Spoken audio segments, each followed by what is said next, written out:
안녕하세요. 정치대학의 임윤선입니다. 지난주 김민석 국무총리 후보자의 청문회가 결국 파행으로 끝이 났고요. 민주당이 인준 절차를 강행할 뜻을 밝힌 가운데 오늘 국민의힘이 이른바 국민청문회를 개최합니다. 국민청문위원들과 함께 김 후보자에 대한 검증을 이어가겠다는 건데요. 이번 한 주 역시 김 후보자에 대한 인준을 둘러싼 여야의 극한 대치가 예상됩니다. 정치대학 1교시 어제 단행된 이재명 정부 내각 인사를 비롯해서 윤 전 대통령의 내란 특검 상황까지 설주원 변호사와 함께 이야기 나눠보겠습니다. 안녕하십니까? 네, 안녕하십니까? 네. 지난주 김민석 후보자에 대한 청문회가 내내 이슈였는데, 나경원 의원이 지금 여러 철야 농성을 하고 있지만, 결국은 배추도사, 배추농사 이야기로 끝이 났다. 스폰서 이야기, 그 다음에 장모에게 지원받았다는 2억 원 등이 화제였는데, 어떻게 대통령도 일단 지켜보자라고 하셨거든요. 네. 지켜볼 만한 가치가 있었습니까? 글쎄요. 저는 지난주에도 말씀드렸지만은, 맹탕 청문회가 예고됐었지 않겠습니까? 자료도 부실하게 제출을 했었었고, 본인의 해명도 방송에서 나와서 해명을 했지만, 하나도 해소됐다라고 보기에는 좀 명쾌한 구석은 하나도 없었던 것 같고요. 해소되지 않았다. 네, 그 다음에, 그래서 이제 김희정 의원이 오히려 정책적인 거, 역량에 대한 질문을 해달라고 해서 예산에 대해서 물어보고, 그 다음에 채무 부담률에 대해서 얘기를 물어봤지만, 굉장히 기초적인 것부터 막혀버렸잖아요. 굉장히 김 의원이 당황했을 거예요. 네. 도와주려고 물은 건데. 그러니까 오히려 김희정 의원도 나중에 어떤 인터뷰를 보니까 원래 그 질문의 본질은 거기서 끝날 게 아니라 훨씬 더 들어가서 지금 이제 재정 건전성, 그러니까 재정에 대한 것을 지금 이재명 정부가 굉장히 좀 강화를 하고 있잖아요. 그리고 국가 재정을 최대한 조금 풀어야 된다라고 지금 얘기를 하고 있는 부분이라서 이런 부분 국무총리로서 어떻게 생각을 하는지에 대해서 아니면 거기에 대한 어떤 본인의 정책적 철학이 있는지에 대해서 물어보고자 예산부터 물어보는 거잖아요. 그러면 예산이 얼마인지 아느냐, 그 다음에 채무 부담률이 얼마 정도 되는지 아느냐, 이런 걸 물어본 다음에 그 다음에 물어보려고 했던 건데 거기서 막히니까 자기도 질문을 깊숙하게 하지를 못했다. 그래서 조금 아쉬움이라고 해야 되나. 이렇게 준비를 안 했을까요? 그러니까 저도 그 부분을 가지고 말씀드린 게, 김민석 후보자가, 그동안 굉장히 유튜브나 방송에 굉장히 많이 출연을 하셨었어요. 여느 국무총리 인사 후보자가 이제까지 방송에 나와서 그렇게 한 적이 있었나 싶을 정도로 생각보다 본인이 소명하기 위해서 많이 출연을 했었었는데, 그 출연하는 시간에 좀 그런 거라도 좀 애우시지. 머리도 좋으신 분. 네, 그러기도 하고, 그리고 참, 더 이해할 수 없는 부분은 국회의원이잖아요. 현직 국회의원이라고 한다면, 최소한 예산이라든지 이런 부분 거의 1년에 그냥 루틴이잖아요. 우리가 국회 일정은 진짜 1월 달부터 12월까지 다 짜져 있어요. 거의 짜져 있고 거의 거기에 맞춰서 하는 것이고, 그냥 정치적인 상황에 따라 조금 변동 가능성이 있습니다만은, 대부분 다 똑같지 않습니까? 그걸 지금 5선 국회의원을 했으면 최소한 4년 동안, 20년 동안 1년에 20번 했다는 거잖아요. 그러면 주가 예산이라든지 이런 건 당연히 아는 것이고, 참, 본인이 얼마나 긴장을 했었나, 다른 질문에 대해서 대비를 하고 있었나 싶어서, 국가 예산 규모라든지, 아니면 채무 부담률도 너무 좀 동떨어져서, 이게 한 40%대라고 하면 그냥 48%니까 지금. 근데 30%대라는 것은 너무 떨어졌잖아요. 너무 현실 감각이 없으시다라는 부분에서, 지금 대통령실에서는, 민생을 위해서, 지금 여당이나 대통령실에서는, 민생을 위해서라면, 김민석 총리 후보자를 인준에 동의하지 않은 것은 민생을 외면하는 것이다. 라고 얘기를 하더라고요. 그게 그렇게 연결이 돼요? 네, 근데, 오히려 이런 국가 예산 규모도 모르고, 채용 부담률도 모르는 국무총리를 인준에 동의를 하는 것이 오히려 민생을 외면하는 거 아닐까요? 민생을 너무 모르시잖아요. 돈을 누가 벌어봤어야 민생을 아시죠. 그러니까요. 책 하나 쓰면 몇 억씩 들어온다는데 무슨 민생을 아시나요? 그러니까 그런 부분에서도 좀 해명이라든지 좀 적합하지 않은 인물이라는 것은 다들 동의를 하겠습니다만은 어찌됐든 간에 이 정권의 초기이고 첫 총리이다 보니까 어진간하면 그냥 인준을 해주자라는 어떤 분위기가 있는 것도 사실이고 뭐 그렇습니다만은 그럼에도 불구하고 많이 부족한 후보다라는 저는 생각을 지금도 하고 있고요. 뭐 지금까지도 저는 뭐 해명 하나 된 것도 없고 또 본인이 적극적으로 어떤 본인의 그런 오명에 대해서 뭐 소명을 하고자 하는 객관적인 증거라든지 뭐 최소한의 계좌이체 내역 뭐 이런 객관적인 증거도 하나 제출하지 않고 있다는 부분은 제로죠, 제로. 네, 좀 아쉽습니다. 국민의힘은 그럼에도 불구하고 이 김민석 후보자에 대한 이슈를 놓치고 싶어 하지 않는 모양이에요. 철야 농성도 하고 그리고 오늘 11시부터는 국민청문회도 연다고 하는데 문제는 무용론이 나오고 제일 큰 거는 화제가 안 되는 것 같아요.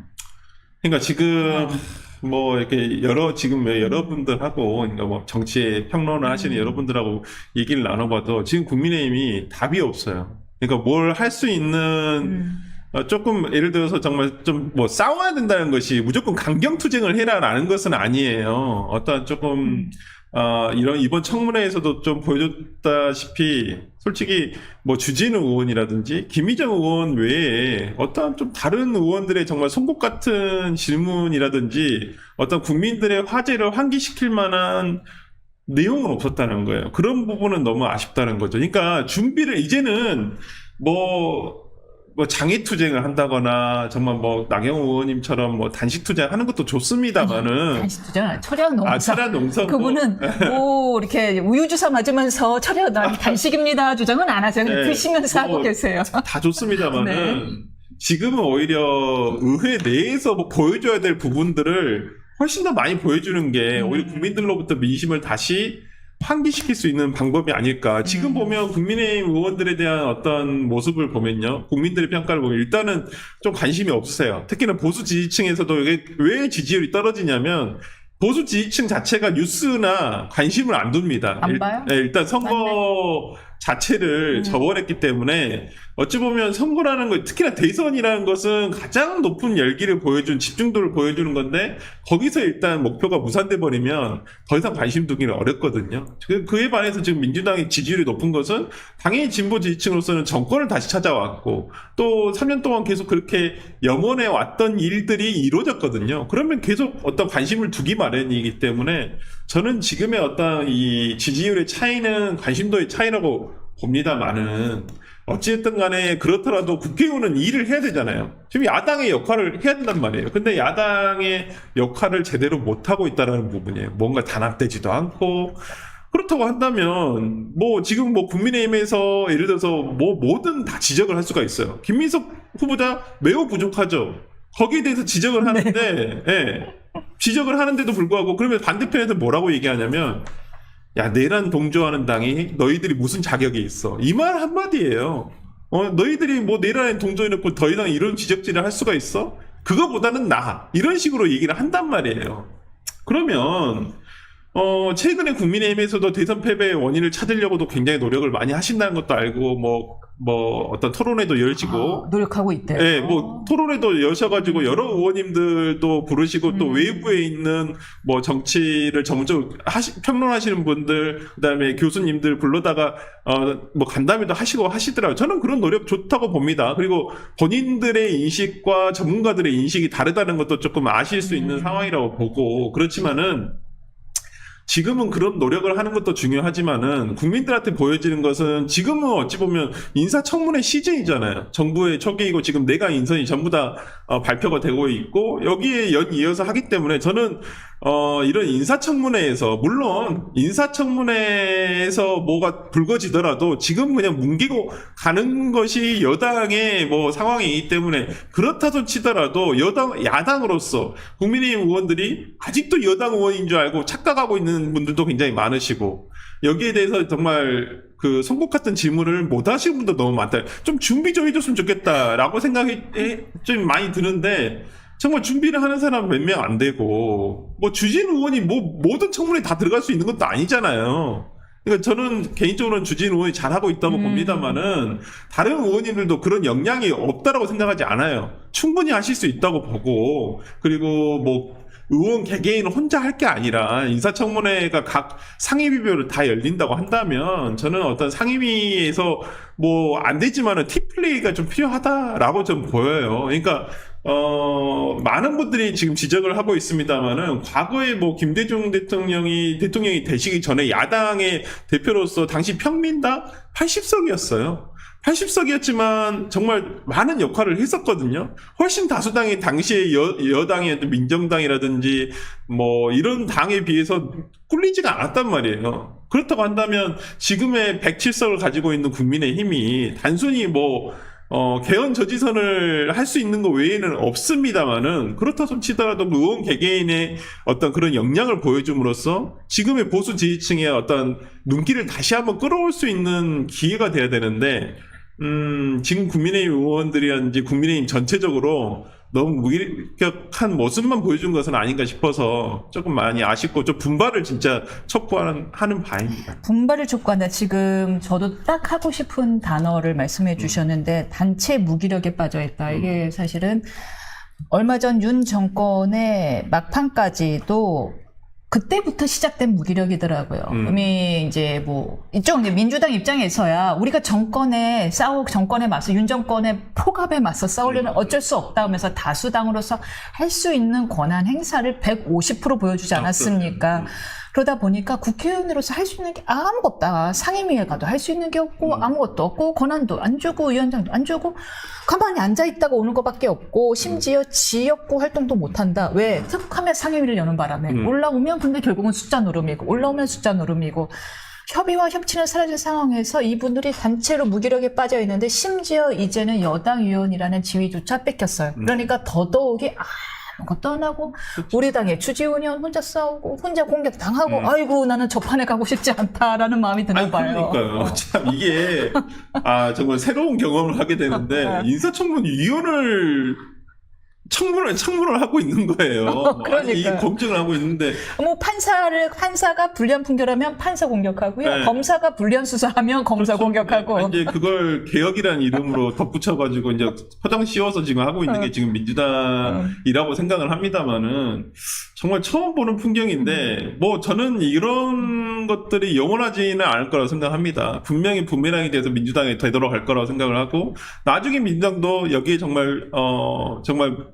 정말 무릎을 치면서 후회를 할 일이 올 거라고 생각합니다만은, 또 민주당은 또 그런 걸 잘 이겨내는 당이니까 국민의힘이 좀 그런 걸 못해서 좀 아쉽습니다만은, 조금 저는 그런 생각도 들어요. 요즘 저도 이렇게 보수 진영이 이렇게 무기력하게 가서는 안 되는데 도대체 어떠한 것을 해야 될까라는 고민도 많이 해보고, 정말 머리를 정말 모아서 정말 어떠한 조금 진짜 대책회의를 좀 해야 되지 않을까라는 생각이 들 정도로, 좀 그런 생각도 좀 들고, 진짜 뭐라도 좀 해보고 싶은 마음도 들고, 그래서 소통을 많이 해보려고는 합니다만은, 뭐 이제 이게 뭐 정당 밖에서 하는 거야 그렇게 큰 의미가 없어요. 그냥 아이디어 제안에 불과하니까. 그렇군요. 네. 아이디어 어떤 아이디어를 내세요? 아니, 그냥 뭐 진짜 뭐 최근에 어떤 기류를 보면 보수 지지층 내에서도 어떤 강성 보수층에서는 그냥 통합만을 얘기하고 있거든요. 그냥 다 묻지 말고 그냥 뭉치자, 우리가 지금 분열돼서 되겠냐라고는 하고 있는데, 그게 단순히 쇄신 없는 통합이 뭐 앞으로 갈 수 있는 통합일까? 앞으로 가야 되잖아요. 그냥 통합을 해서 그냥 머물러 있으면 그건 통합이 아니에요. 그냥 같이 죽는 거지. 근데 지금 어떤 보수 진영 내에서 어떤 돌아가는 상황들을 보면, 좀 강성 보수층 등은 우리가 분열해서 졌다라고 생각을 하고, 뭐 이준석까지도 다 해서 통합을 하자고 하는데, 저는 거기에 대한 것은 분명한 전제는 있어야 된다고 봐요. 그러니까 윤석열 전 대통령과의 절연은 분명히 기본으로 돼야 된다고 보여요. 특히나 뭐 우리가 오늘 얘기할 건 아닙니다만은, 저는 윤석열 전 대통령의 지금 특검에 대한 대비하는 자세는 저는 조금 비겁하다고 봅니다. 그 얘기 해볼까요? 네. 어떤 부분? 안 그래도 지금, 의견들이 분분합니다. 네, 저는 좀 당당하게 조사에 임하셨으면 좋겠어요. 어떤 절차는 지금은 이제 특검이 출범을 했잖아요. 이제 법적으로나 어떤 것이든 뭐 트집 잡을 게 없습니다. 뭐 과거에는 공수처에서 여기에 대한 수사 권한이 있냐 없냐 있었습니다만은 특검법으로 인해서 어떤 법적인 것은 다 해소가 돼버렸단 말이에요. 권한에 대해서는. 그렇기 때문에 윤석열 전 대통령 측에서 이 부분을 가지고 계속 시비를 거는 것은 오히려 뭔가 캥기는 게 있나? 오히려 본인이 조금 위축되니까 오히려 이런 부분을 가지고 얘기를 하는 것은 아닌가? 라는 생각이 들 정도가 되고, 특히나 지난 토요일 조사에서도 무슨 경찰이 조사하는 거에 대해서 내가 거기에 못 받겠다. 그게 무슨 말이 되는 뭐 소리예요? 이해 충돌이라는 이야기를 했죠. 네, 뭐 그런 나한테 얘기는 체포 집행을 했던 사람이다. 근데 뭐 아닌 걸로 드러났죠. 네, 예. 그게 아니기 때문에 네. 저는 그런 부분에 있어서는 지금의 윤석열 대통령 측에서 뭐 항상 제가 드리는 말씀입니다만은 법리적으로 잘 싸울 생각을 하셔라. 이걸 지금 이제는 본인이 정치적으로 이것을 회피할 수 있는 방법은 없어요. 실제적으로 없습니다. 근데 지금 뭐 윤석열 대통령 측에서 얘기하고도 무슨 뭐 비공개 소환조를 해달라, 뭐 이걸 또 안 들어주니까 뭐 그냥 어쩔 수 없이 나갔습니다만은 저는 이제는 수사에 정정당당하게 임하시고 뭐 수사에 대해서 수사 안에서 풀어가야죠. 법리적으로. 근데 지금은 뭔가 외적으로 그걸 풀려고 더 이상은 저는 그게 통하지는 않을 것이라고 보고요.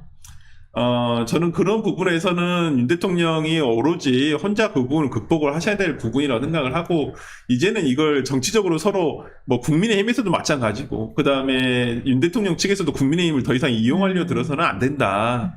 라는 생각이 들어서, 그런 부분과 관련해서는 조금 너무 아쉽다는 생각이 들고, 또 윤 대통령이 뭐, 법원 왔다 갔다 하시면서 지지층 등이, 지지자들이 정말 부르는 환호성에, 뭐 어떤 기자에게는 좀 잘 보일 수 있도록 좀 그런 얘기도 하시고, 또 보시면 왔다 갔다 하시는 그분들을 보시면서 흐뭇하게 웃고 계시는 부분도 좀 보이시더라고요. 저는 솔직히 좀 그런 부분이 좀 많이 아쉬웠어요. 예. 지금 저러실 때인가라는 생각이 좀 들어서, 국민의힘에서는 정말 윤 대통령에 대해서는 뭐 나중에 뭐 인간적으로 어찌 됐든 간에 뭐 나중 시간이 정말 많이 흐른 다음에 사법 절차가 다 끝난 다음에 뭐 그 다음에 문제는 그 다음 풀기로 하고요. 지금은 이제 초창기 이제 핵심에 들어가고 있잖아요. 소용돌이에. 거기에 국민의힘까지 정말 손을 안 놔주고 같이 그 소용돌이에 그냥 매몰돼서 같이 빠질 것인지, 이제는 손을 놓고 나중에 정말 소용돌이가 끝나서 저 물 하류까지 흘러갔었을 때, 다 끝났을 때, 그때 가서 다시 손을 잡을지, 아니, 그때 가서는 뭐 이제 손을 잡는다기보다는 그냥 인간적으로 같이 정치를 잠시라도 했던 분들이니까 넘어갈지는 모르겠습니다만은, 지금은 국민의힘에서는 윤 대통령에 대한 절연을 명확하고 명쾌하게 하고 갈 필요가 있다. 그래야지만 지금 뭐 여당에 대한 공격을 하더라도 너희가 뭐 내란 동조 세력이 이런 얘기 안 들어야 되잖아요. 근데 지금 계속 그런 얘기예요. 민주당으로서는 그냥 할 말 없어지면 다 너희는 내란 동조 세력이야. 너희 특검 가야지. 이런 얘기밖에 안 하고 있어요. 뭐 딱히 뭐 김민수 후보자를 내놨는데도 너 뭐 자랑할 게 없잖아요. 그러니까 다 필요 없고 그냥 너희 다 내란 동조 세력 이렇게 그냥 덮고 간단 말이에요. 근데 이런 얘기 계속 들어야 될까요? 이거 언제까지 들어야 돼요? 올 연말까지? 아니잖아요. 맞네요. 아픈 이야기네요.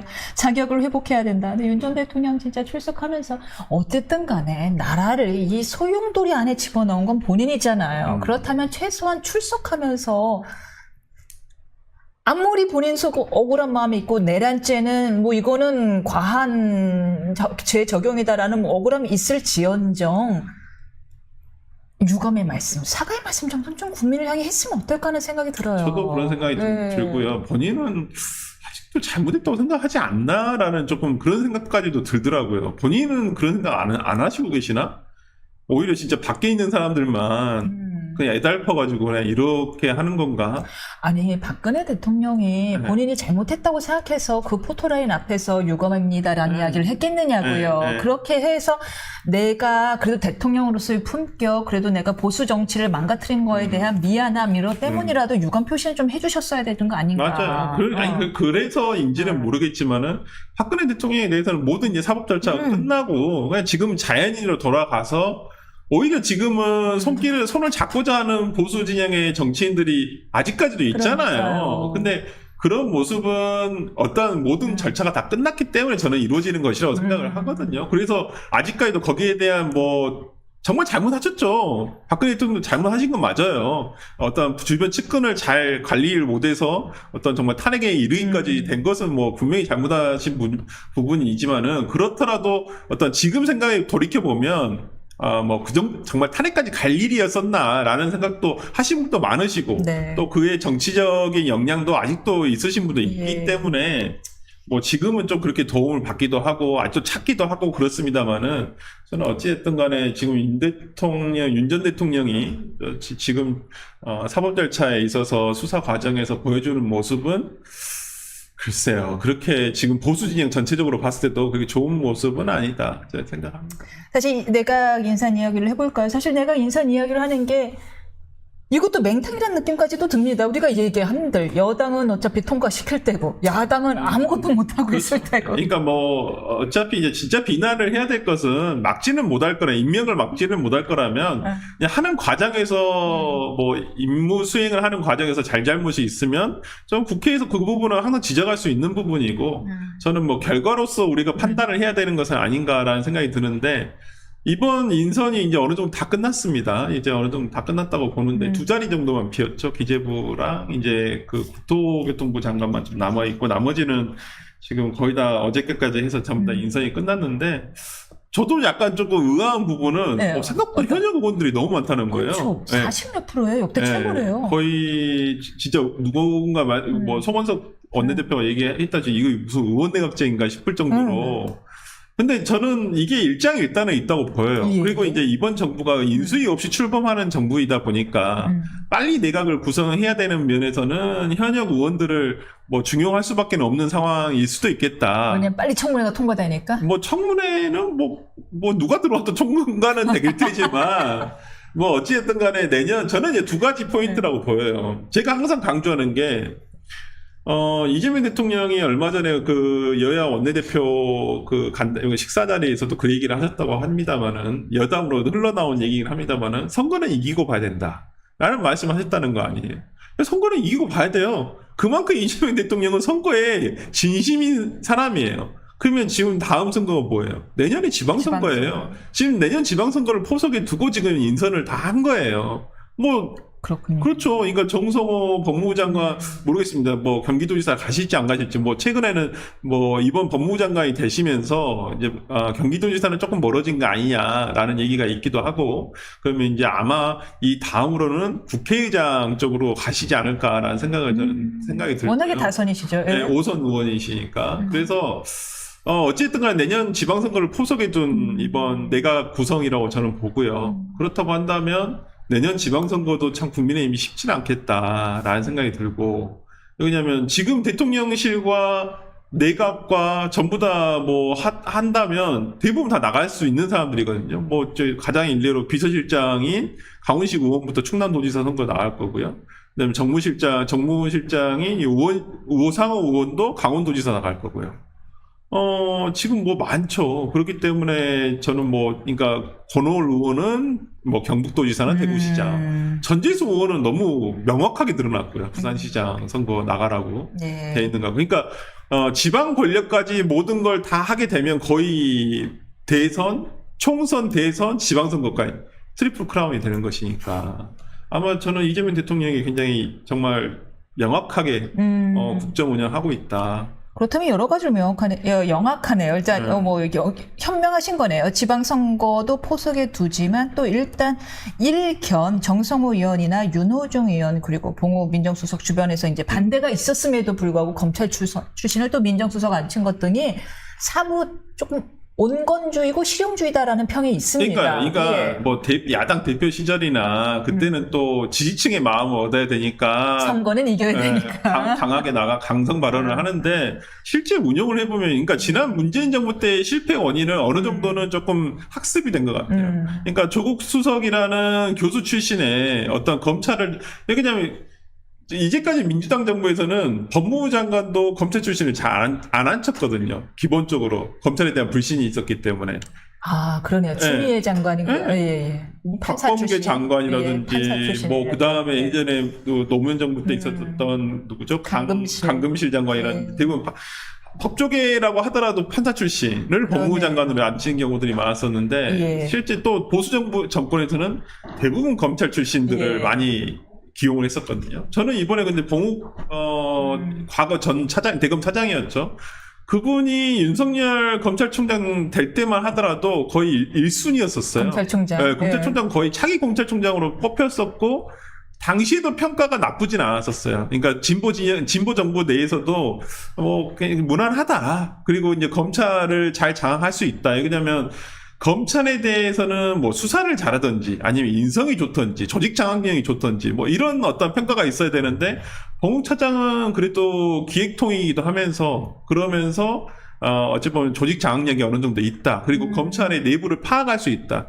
보통 기획통 등이 인사를 보통 많이 인사를 많이 담당했었기 때문에 조직을 제일 잘 알거든요. 그렇다고 한다면 법무부 민정수석이 들어온 것은 오히려 검찰 내의 반발도 줄일 수 있는 부분이고 어떤 검찰 개혁에 대한 속도를 좀 조절할 수 있다는 부분에서는 저는 잘한 인사라고 봅니다. 오히려 조국혁신단 쪽에서 반대를 하죠. 더 강력한 인사를 앉혔어야 됐다. 왜 검찰 출신을 앉혔느냐. 조국 전 대표가 솔직히 망쳤잖아요. 검찰 개혁을 아무것도 모르시면서 그렇게 추진을 하다가 저는 망친 부분이라서 뭐 그건 조국 혁신당에서 충분히 내놓을 수 있는 얘기라고는 봅니다만은 그 검찰에 대한 수사권이라든지 이런 부분 정말 우려하시는 분들이 많아요. 진짜 변호사들은 다 물어보면 여기에 동의하지 않은 분, 지금의 민주당이 하고자 하는 검찰 개혁, 그러니까 수사권을 일거에 다 뺏어가지고 수사를 뭐 이렇게 나누겠다고 하고 지금 오히려 행안부 소속인 경찰로 다 집중을 시키겠다는 거잖아요.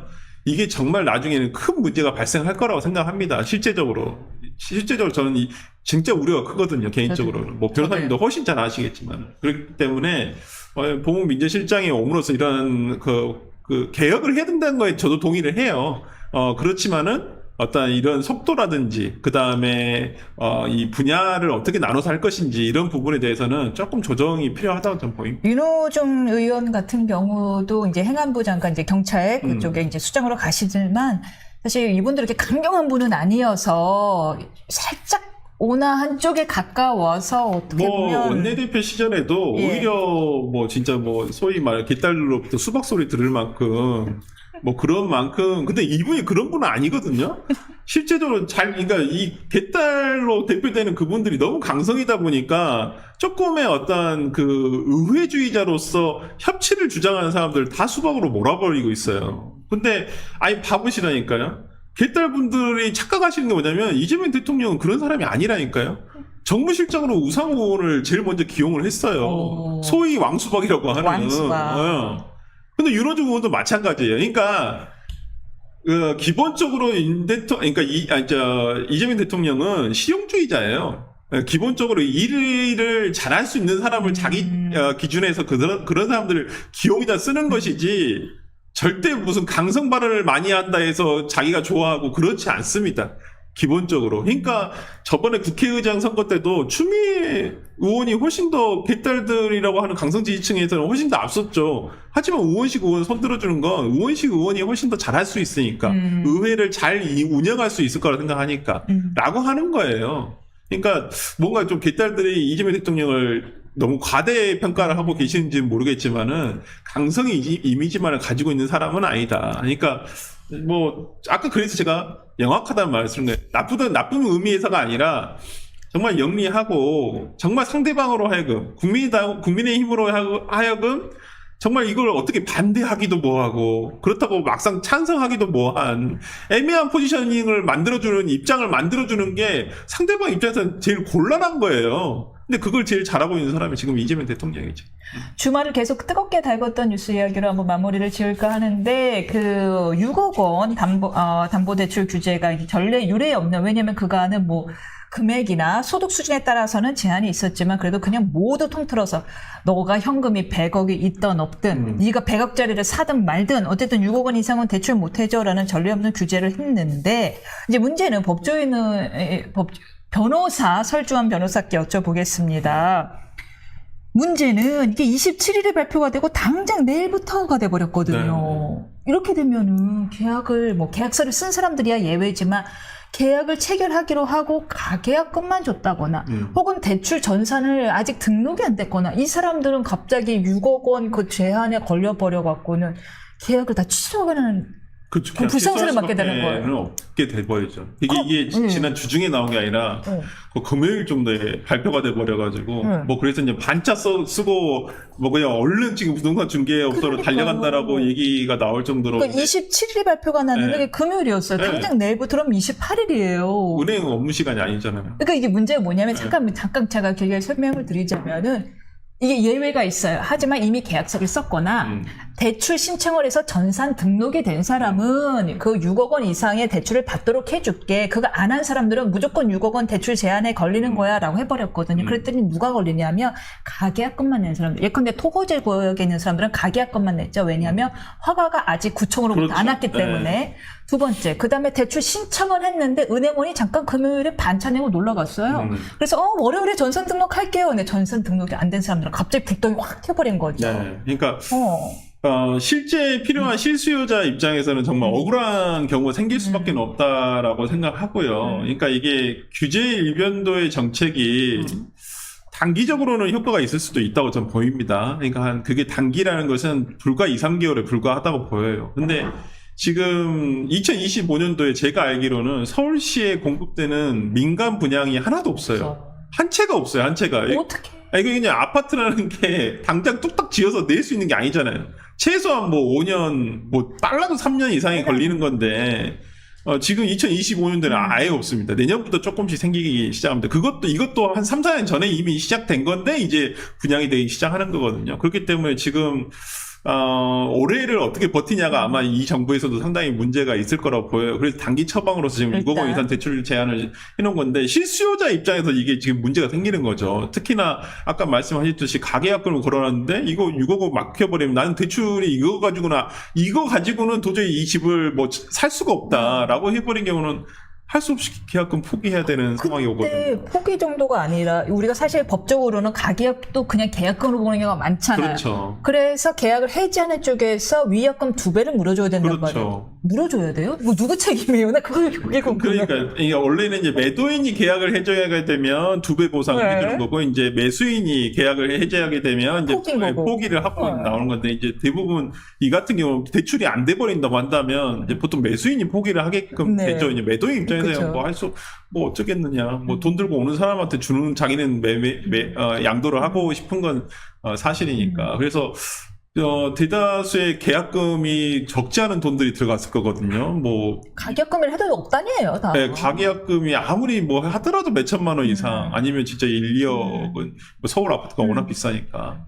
이제 그렇기 때문에 그 돈도 적은 돈이 아니거든요. 실수요자 입장에서 그 돈 정말 필요한 돈이었고, 내가 이 돈을 제하고 매매 대금을 이제 구하려고 했던 돈이기 때문에 적지 않은 돈인데, 그걸 이제 포기할 수밖에 없는 상황이 오게 된다면, 근데 법적으로도 이 대출 규제를 막아놓은 걸 정말 예상 밖의 특별한 사정이라고 보기는 어렵거든요. 네, 그거 어떻게 하겠어요? 금융권에서의 사정이지. 금융권도 몰랐는데. 네, 그러니까 계약 거래 당사자 간의 문제가 아니기 때문에 이런 문제는 어느 한 매수인의 일반 기책 사유로 해당할 확률이 높아서 조금 뭐 그럴 부분이, 이건 진짜 선의의 피해자가 생길 수밖에 없는 상황이 돼버려서, 저는 이렇게 대출 규제를 급격하게 하는 것도 조금 좀 문제가 있다고 보입니다. 당장 내일은 조금 좀 준비할 시간을 줘야 되지 않았나. 최소한의 일주일 정도의 유예 기간을 주고, 계약을 포기할 사람들은 계약을 포기하고, 계약을 뭐 할 수 있는 사람, 다른 데서 뭐 돈을 구할 수 있는 사람. 왜냐면 이렇게 돼버리잖아요. 그러면 우리가 이렇게 돼서 또 다른 뭐가 생기냐면, 이제 양문석 의원 같은 케이스가 생기는 거예요. 사업자 대출로 가는 거예요. 제2금융권에. 그러면 또 다른 어떤 그러니까 이게 범죄를 유발하게 되는, 저는 이런 효과가 생길 거라서, 어떻게 보면 편법을 찾잖아요. 그러니까 저는 이런 단순히 억제는 것만이 답이 능사일까. 물론 이제 뭐 지금 공급이 없는 상황에서 수요 규제를 해야 되는 상황이니까 여러 가지를 한다고 생각합니다만은, 단순히 대출 금액을 제한하는 것만이 능사는 아니다. 저는 그렇게 봅니다. 곧 풀리긴 풀릴 것 같아요. 예, 물론 이제 민주당 쪽에서는 여당 정권 쪽에서는 이제 일단은 급한 불을 끈 거고 단기 처방으로 이후에 공급 대책을 할 것이다라는 입장인 듯하나 공급 대책을 지금 세운다 해도 어차피 5년 뒤에요. 아파트 뚝딱 안 지어져요. 알겠습니다. 여기까지 듣겠습니다. 고맙습니다. 네, 감사합니다. 네.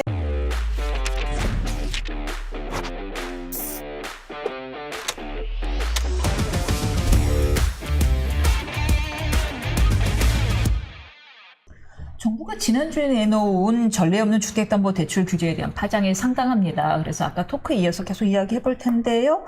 주택 매입을 목적으로 하는 주담대는요, 그 주택 가격이 매입하려는 주택 가격이 얼마이든 간에 최대 6억 원까지만 가능하고, 그리고 생애 최초 구입자의 주담대 LTV가 80에서 70%로 또 축소가 되고요. 만약 그게 갭 투자일 경우에는 무조건 실수 6개월 내에 전입해야 되는 의무가 생깁니다.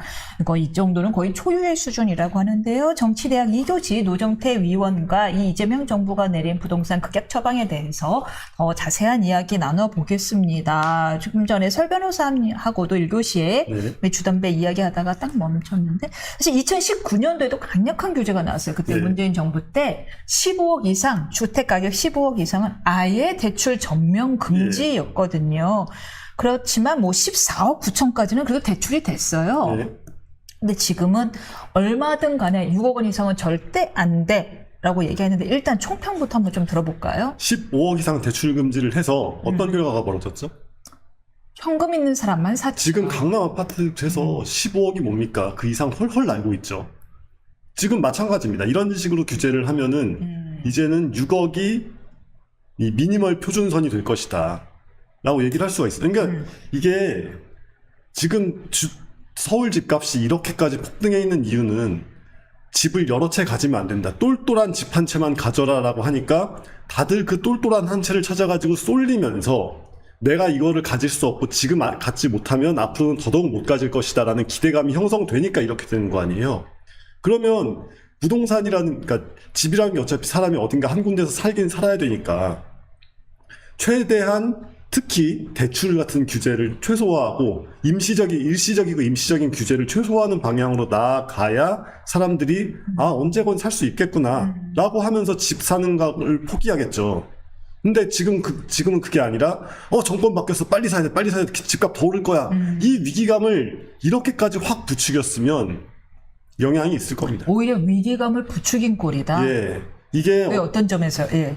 이게 예. 지금 이제 일각에서 아니면 상당히 많은 사람들이 이재명 정권 지금 뭐 분위기가 괜찮으니까 이거 어차피 강남 집값 얘기 아니냐, 돈 많은 사람들 문제 아니냐, 이게 우리랑 무슨 상관이냐, 이렇게 빈정거리시는 분들이 굉장히 많아요. 근데 정말 하나만 알고 둘은 모르거나 일부러 하나만 아는 척 하려고 하는 사람들입니다. 예. 자, 세상의 인간을 네 종류로 한번 나눠봐요. 그러니까 자산과 이 똘똘함, 그러니까 어떤 그런 그 소득을 만들 수 있는 소득 창출력을 기준으로 오케이. 똑똑한 금수저가 있을 수 있고, 오, 재밌어요. 그러니까 똑똑한 금수저. 엄청 오케이. 지금 최근에 두들겨 맞은 주진우 의원 같이 똑똑한 금수저가 오케이. 있을 수 있고, 똑똑한 흑수저가 있을 수 있겠고, 오케이. 멍청한 금수저가 있을 수 있겠고, 멍청한 흑수저가 있을 거 아니에요, 세상에. 네. 이렇게 네 종류로 나눠질 거 아닙니까, 오케이. 사람이. 그랬을 때 지금 이 정책의 본질이 뭐냐? 똑똑한 흑수저들한테 너네는 앞으로 서울 살고 싶으면 영원히 똑똑하건 멍청하건 금수저들한테 월세 바쳐라. 너네는 아무리 똑똑해도 월세 노예다. 이겁니다. 무슨 말씀인지 알겠는데, 네. 그럼 여기서 반론. 노도강 사면 되는 거 아니냐는 거 아니에요? 왜 마포 용산 강남 살려고 해? 마포 용산 근데 참치 어차피 살지 마. 그 여파가 점점 밀려올 거라니까요. 이게 어차피 지금 당장 서울이라는 곳이 공간도 제한돼 있고, 특히 이제 너무 소유권이 복잡하게 얽혀 있으니까 대규모 개발, 대규모 주택 개발 이런 게 불가능하지 않습니까? 그러면은 지금 서울에서 노도강으로 밀려나겠죠. 근데 노도강으로 밀려나면 노도강이 원래 있던 노도강 가격이 올라간다는 올라가죠. 얘기고, 노도강 가격이 올라가면은 노도강에 원래 살고 있던 사람들 또 밀려나고, 와. 또 밀려나고 이렇게 되겠죠. 그럼 이제 결국 서울 집값은요, 금이나 마찬가지의 가치가 되겠네요. 예. 희소 있는 가치. 살 그렇죠. 사람 참이 몇 명 없는. 예. 그러니까 우리가 그러니까 이명박 박근혜 정권 때 집값이 예. 완전히 쫙 낮은 상태로 쫙 유지가 되고 있었잖아요. 거의 뭐 국제의 영향도 예. 있었고요. 예, 국제적인 영향도 있었지만 언제건 사면 되지.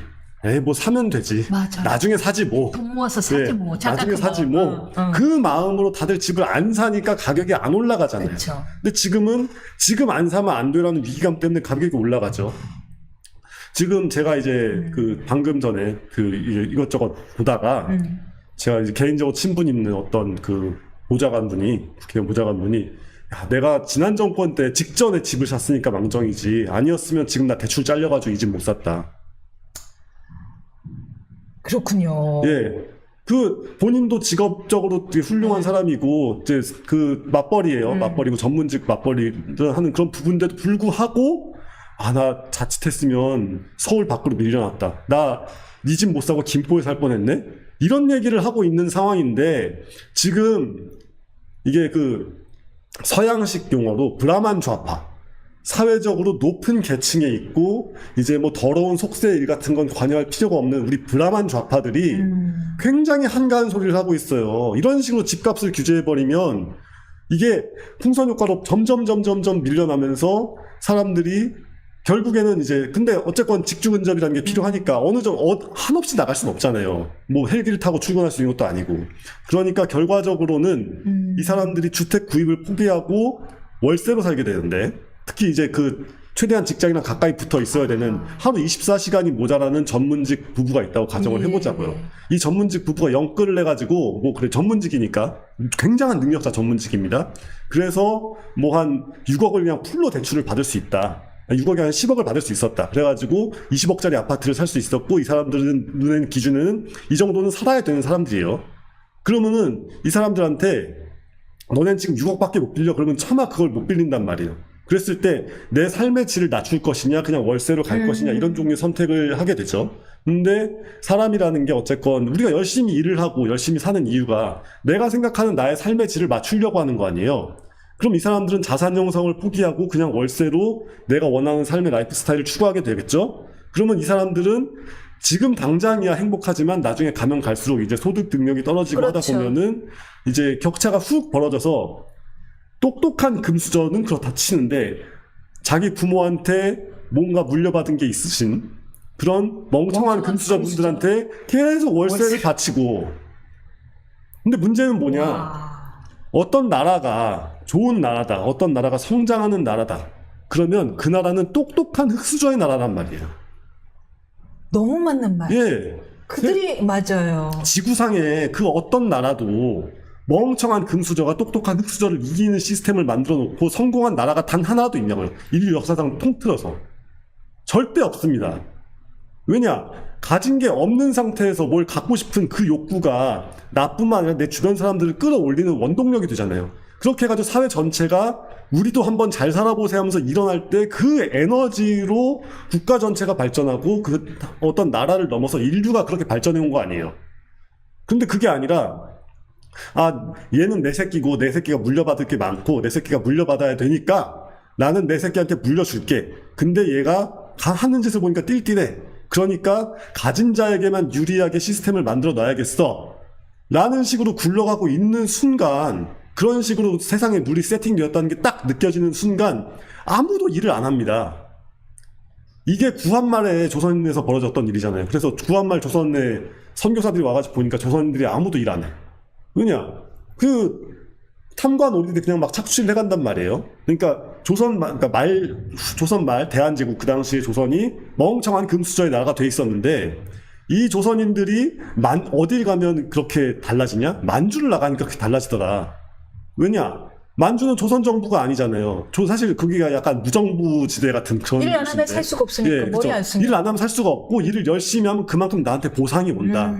라는 거를 딱 아는 순간 같은 조선인들이 아니다. 이게 분명히 여기서 올라온 사람들인데 왜 여기 있을 때 남쪽에 있을 때는 그렇게 무기력했던 사람들이 왜 만주에 나가니까 이렇게 팔팔해지는가. 이게 바로 시스템의 문제인 겁니다. 지금 단순히 이게 뭐 단기적입니다 이런 걸 넘어서서 정말 이 나라에 대한 시스템의 붕괴를 걱정하는 노의원의 분노가 눈빛에서 이렇게 예. 펼친 정도인데요. 이게 확 와닿았어요. 아니 이게 뭐 그냥 강남에 집을 사네 못 사네 이런 식으로 보지를 말고 강남에 집을 사고 싶어하는 똑똑한 사람들이 어디로 갈까 생각을 해야 돼요. 그러니까 예를 들어서 뭐 사미닉스라고 해봅시다. 그냥 뭐 사미닉스 전자에 다니고 있는 똑똑한 연구원과 국제 변호사로 이루어져 있는 커플이 있다고 가정을 해보자고요. 이 사람들이 사실 맘만 먹으면 미국에 가서도 살 수 있습니다. 나는 솔로를 좀 보셨군요. 지금 보니까 나는 솔로에서 소재를 촬영하셨어요. 네. 이 사람들이 학교 커플. 네, 미국에서도 살 수 있고 미국 가면 소득이 더 높은데 문제는 이미 실리콘밸리가 너무 집값도 너무 비싸고 거기 가면은 다 월세 거지란 말이에요. 아무리 똑똑해도. 그러니까 그 미국 가서 굳이 영어 써가면서 고생하지 말고 그냥 한국에서 살자라고 마음을 먹고 있었어요. 근데 이런 식으로 자산 형성과 이 축적과 자산 성장의 길을 이런 식으로 차단을 해버린다? 나 그냥 미국 나갈래. 지금 우리가 대한민국이란 나라가 이 정도 경제 수준을 유지하게 해주는 원동력인 국제적인 대기업들이 누구를 놓고 경쟁하고 있냐는 거죠. 한국의 국제 대기업들은 글로벌 수준의 인재들을 놓고 애플이랑 경쟁을 하고 싸워야 있고 되는 거고 네. 테슬라랑 싸워야 되는 그렇죠. 거예요. 그런 인재들을 놓고 경쟁을 해야 돌아가는 나라가 되어 있는데 여기서 그 정도 네가 아무리 똑똑해도 너는 그냥 흑수저야. 그러니까 너는 집 살 생각은 꿈도 꾸지 좋은 집 살 생각은 꿈도 굳이 꾸지 살 말고 거면은 노도강 가든지. 네. 네가 아무리 잘났어? 네가 뭐 기껏해야 뭐가 잘났어? 부모가 물려준 것도 없는데 우린 6억밖에 안 빌려줄 거니까 갈 거면 노도강 가서 살아. 모욕이죠. 이게 이제 왜 6억을 설정했는지에 대해서 정부는 뚜렷한 설명을 하지 않았으나 이게 다들 추정만 하기로는 이제 그러면 월 300만 원 정도의 원리금을 갖출 수 있어서 이게 이제 대출, 그 가계 대출에 그나마 덜 부담을 줄 것이고 덜 폭탄이 될 것이다. 그래서 아마 6억으로 정한 것이 아니냐라는 이제 추측들이 있는 건데 사실은 뭐 그래요. 월 300 부담이 큰 돈이죠. 그러나 만약 의사 부부라고 해볼게요. 월 2천만 원씩 들어오는 페이 닥터예요. 둘이 합쳐서 4천에서 5천만 원이 들어와요. 월 300 크게 부담이 안 되거든요. 그쵸. 월 1000도 부담할 수 있는 사람들. 이 사람들은 근데 갖고 있는 재산은 사실 머리밖에 없어요. 그럼 나는 월 1000의 원리금을 부담하더라도 빨리 지금 강남 집값을 사서 직장 근처에서 다니고 안정적인 거주 환경을 갖고 싶어 하는 사람들 입장에서는 모든 게 막혀버린 거예요. 그러니까 지금 특정인에 대한 얘기는 아니고 어떤 금수저는 자식한테 어린이날 선물로 아파트를 줬다고 생각을 해보세요. 현금 갖고 있으니 가능하죠. 그러니까 어린이날 선물로 아파트를 등기를 쳐줄 수도 있잖아요, 자식한테. 그러면은 근데 그 애가 좀 이렇게 뭐 의사 뭐 이렇게 좋은 전문직이나 뭐 이렇게 뭐 국제적인 IT 기업이나 이런 데 들어갈 정도의 두뇌가 되지는 않습니다. 애석하게도 그냥 평범한 친구예요. 멍청하다고 좀 그러니까 평범한 친구예요. 근데 방금 말씀하신 그 똑똑한 의사 부부가 있다고 하면은 그 똑똑한 의사 부부는 이 평범한 친구, 평범한 금수저 친구가 물려받은 집을 구입할 방법은 이제 없고 월세만 해. 이제 없고 그 집에 월세를 들어가서 살아야 됩니다. 이게 노예를 만드는 게 아니면 뭐예요? 소장농을 만드는 게 아니면 뭐죠? 이게 노비 만드는 게 아니면 뭡니까? 이제 물론 민주당 정부 얘기는 그러겠죠. 아니 고소득이니까 돈 모아서 그럼 현금 모아서 나중에 사면 되잖아. 우리가 그 사이에 공급할게. 피케티의 21세기 자본도 안 읽어봤냐고 얘기를 해주고 싶네요. 이렇게 저성장 시대가 온 21세기에는 자산을 통한 재산의 성장률이 경제 성장률을 이기지 못하기 때문에 근로소득으로 자산소득을 이길 수 없는 시대가 왔다고 이미 피케티가 10년 전쯤에 책을 써서 전 세계인들이 그냥 다 알고 있는 상식이 됐습니다. 내가 다 지금 아프네 가슴이.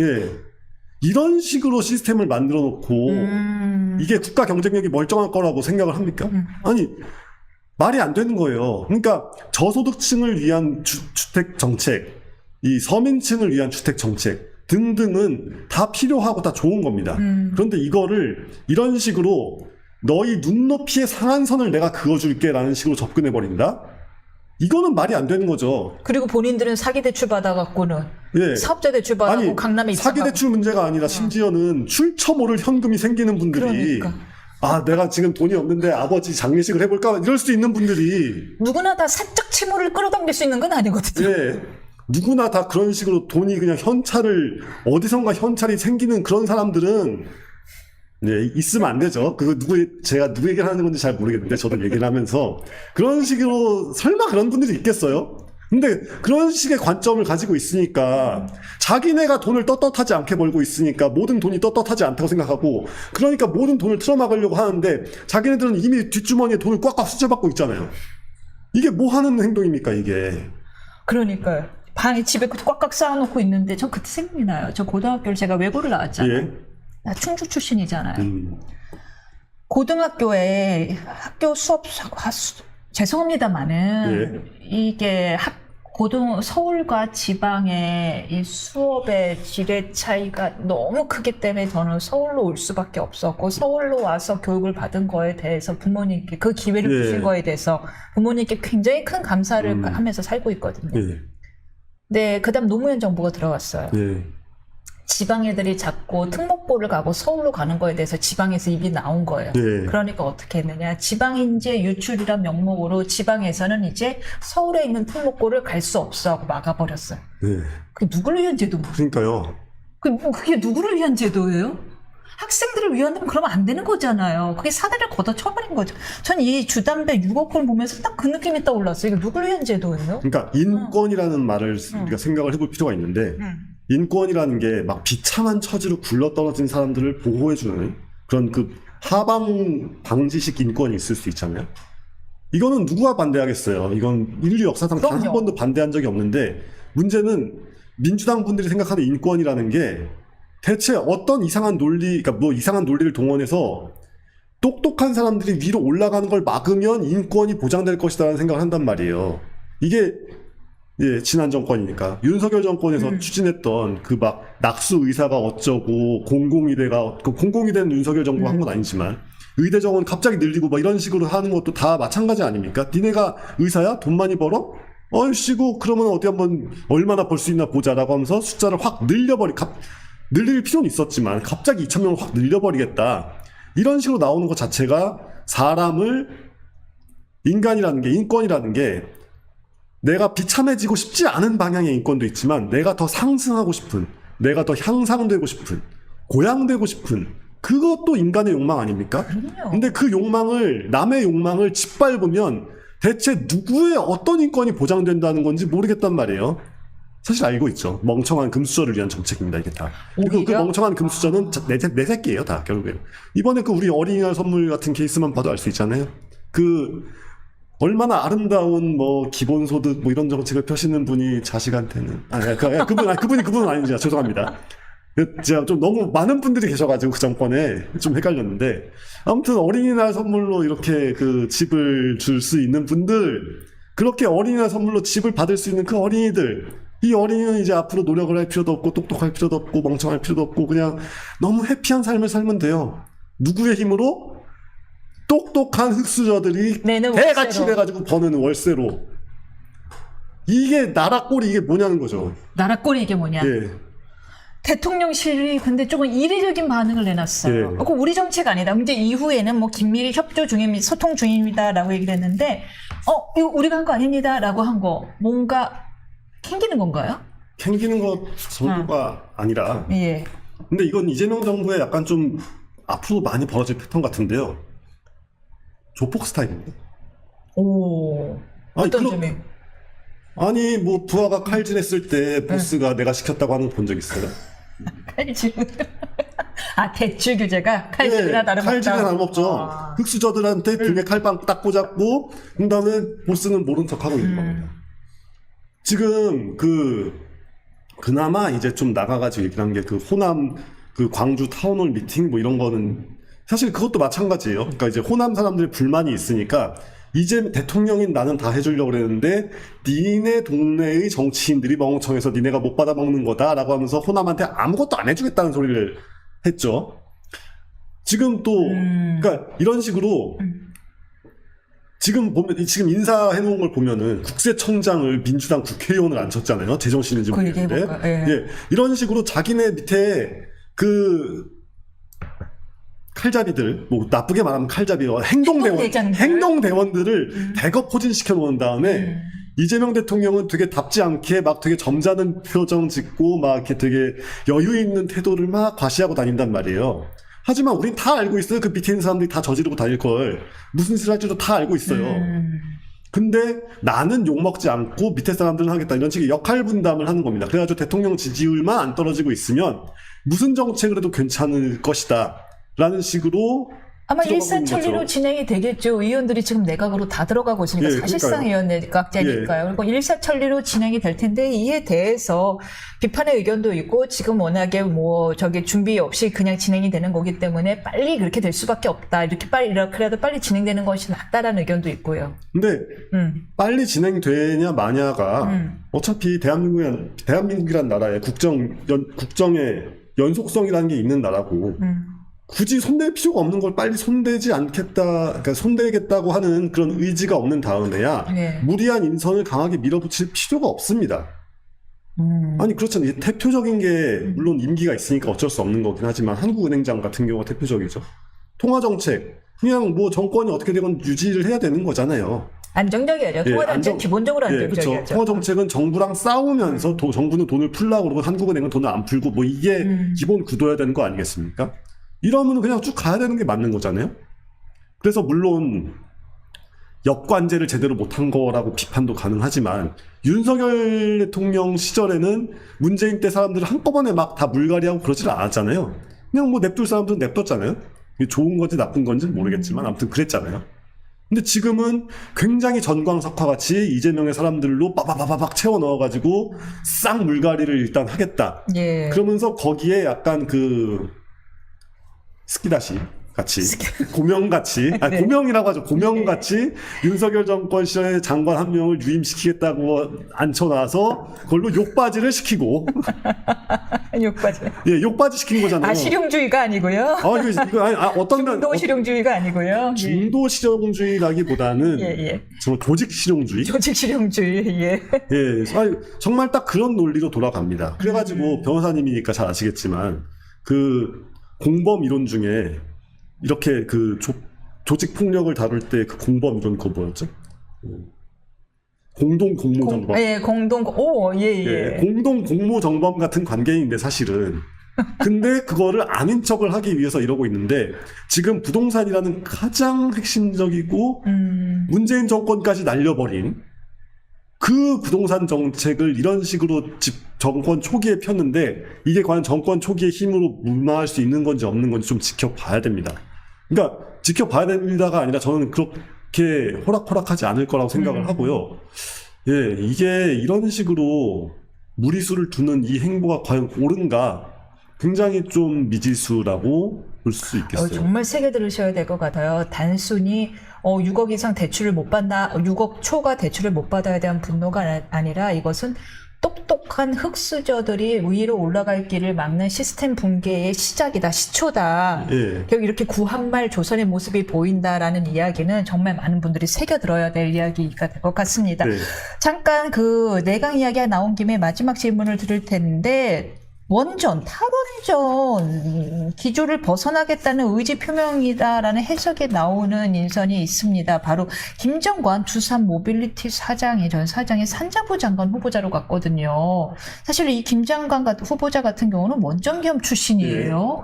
이분을 후보자로 지명한 부분에서 이제 역시 중도 실용주의자다라는 해석도 나오고 있거든요. 근데 이게 이재명 예. 대통령 본인이 소수자다 보니까, 소수파다 보니까, 그래서 여러 가지 사람들을 기용을 해가지고 그렇게 할 수밖에 네. 없고, 네. 원래 기본적으로 환경부랑 교육부 같은 거는 예. 이제 좀 강단 좌파들한테 많이 할애를 하고, 예. 그리고 이제 산자부 같은 거는 관료 경험이 있는 분들한테 많이 할당을 하는. 그쵸. 이게 예. 기본적인 포맷이긴 하죠. 그렇죠. 예. 근데 저는 기본적으로 이번 정권의 원전 정책이, 이번에 고리 원전 아예 해체 들어간, 예. 이해할 수가 없는 게, 예. 세상에 우리가 조선 강국이잖아요. 우리가 조선 강국은 이제 포기하고 선박 해체 강국을 만들겠습니다라고 말하면 그 사람이 정상적인 사람일까요? 제정신인 사람이 할 수 있는 발언인가요? 그렇군요. 마찬가지입니다. 원전을 짓는 게 돈이 되겠어요? 원전을 해체하는 게 돈이 되겠어요? 이제 정부 쪽 얘기는 원스톱 서비스가 가능하다. 우리 아유, 짓고 해체도 그 가능하다. 선박 해체 원스톱 서비스가 가능한 데가 거기 방글라데시의 치타공이라고 거기에 이제 그 갯벌이 쫙 펼쳐져 있고 거기에 이제 그 폐선들을 다 밀어 넣어요. 그 갯벌이니까 이제 쉽게 들어갑니다. 그런 다음에 가난한 방글라데시인들이 막 뛰어가가지고 거기 이제 배를 이렇게 해체하는데 철근을 막 해체하고 그러거든요. 세계 최대의 선박 해체 사업이 있어요. 한국의 그 울산과 이제 우리 거제 이런 데는 세계 최대의 조선 사업이 있습니다. 우리가 방글라데시의 해체 사업, 우리 조선 사업 버리고 방글라데시 해체 사업 하겠다. 라고 하면 가져가실 거예요? 누가 그런 딜을 제안하면? 너 조선 사업 포기하고 선박 해체 사업 가져갈래? 가져가시겠어요? 이재명 대통령한테 당신이 가지고 있는 선박 건조 사업을 포기하고 해체 사업 가져가시겠어요? 가져가겠냐고요? 아니, 어떻게 건물과, 그러니까 발전소를 짓는 사업, 발전소를 짓고 유지하고 굴리는 비즈니스와 발전소를 해체하는 그게 같은 등급의 비즈니스인 것처럼 얘기하는 것 자체가 언어 도단입니다. 언어 도단이다. 아니, 말도 안 되는 소리죠. 그러면은 우리가 자동차를 만드는 사업을 하지 말고 폐차 사업을 해야죠. 세계 최대의 부자인 일론 머스크가 폐차 사업합니까? 차 만드는 사업하지? 다르네요. 완전 제정신이 아닌 거니까. 그러니까 저는 이런 레토릭이 통하는 게, 이런 레토릭을 왜 통하게 냅두는지를 이해를 못 하겠는데. 그럼 원전 짓는 소리를 참아 못하고. 원전 해체 사업이라는 건 존재하지 않아요. 그냥 그 주변에서 사람들이 와가지고 조심하면서 뜯어내면 되는 겁니다. 그게 뭔 사업이에요? 그게 뭔 사업이에요? 그거는 제3세계 산업이지, 산업이라고 해도. 제3세계 산업이다. 여기서 가까운 한강 이제 생태공원, 구운 안지도. 거기에 쓰레기가 쌓여있고 거기서 뭐 이것저것 캐가는 걸 우리가 산업이라고 부릅니까? 대한민국이? 근데 옛날에는 산업이었잖아요. 우리가 하도 못 먹고 못 살던 시절에는 난지도에서 쓰레기를 해가지고 거기서 뭐 이렇게 쓸만한 거 챙겨가고 이런 게 산업이었죠. 원전 해체 사업이 그런 거예요, 그냥. 뒷걸음질 치는 거네요. 예. 뒷걸음질 정도가 아니라. 예. 무슨 말도 안 되는 소리를 너무 당연하게 당당하게 우기고 있는데 이걸 아무도 대놓고 반박을 안 하니까 맞는 말처럼 통하고 있단 말이에요. 저는 이게 너무 무섭습니다. 이거는 언어를 이렇게 왜곡해도 되는가? 이런 생각이 들 정도예요. 이거는 약간 이게 보니까 지금 말씀을 들으니까 회색지대를 노리고 있는 느낌이에요. 탈원전이라는 비판도 피하고 예. 친원전이라는 비판, 집토끼들의 비판도 피하면서 다른 회색지대를 찾은 느낌이에요. 그래서 마치 돈을 벌 수 있을 것처럼 얘기를 하죠. 근데 원전을 만드는 사업을 하면 원전 설계도 하고 원전 시공도 하고 뭐 이런 사람들이 우리나라에 있을 거 아니에요. 네네. 근데 만약에 우리가 뭐 이렇게 인도에 있는 원전을 해체를 해준다고 쳐보세요. 그러면은 인도 사람을 고용해서 해체를 해야지 한국 사람이 가가지고 할 게 뭐 있어요. 너무 비싸죠, 그리고. 예, 말도 안 되죠. 이거는 전형적인 후진국 폐기물 사업인데 이걸 무슨 첨단 산업인 것처럼 거짓말을 하고 있냐고요. 그리고 왜 그런 거짓말을 다 받아주냐 이거죠. 제가 오늘 시간만 더 허락된다면 노 의원님이랑 더 이야기를 하고 싶은데 예. 이 분노를 가지고 더 이야기하고 싶은데 시간이 아까운 게 제가 좀 아쉽습니다. 예. 다음 주에도 이 기세로 다시 만나뵙기를 기대하겠습니다. 예, 감사합니다.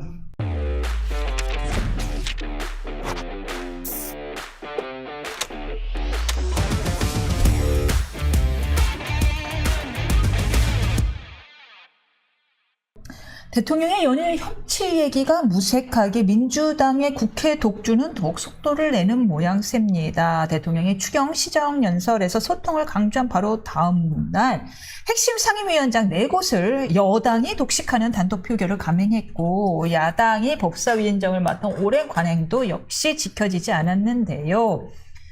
하지만 국민의힘은 여전히 당권 투쟁 안개 속이라 거기에만 몰두한 모습입니다. 정치대학 3교시 배종찬 소장님과 함께 여야 정치 상황 짚어보겠습니다. 안녕하십니까? 안녕하십니까? 배추도사 배용찬입니다.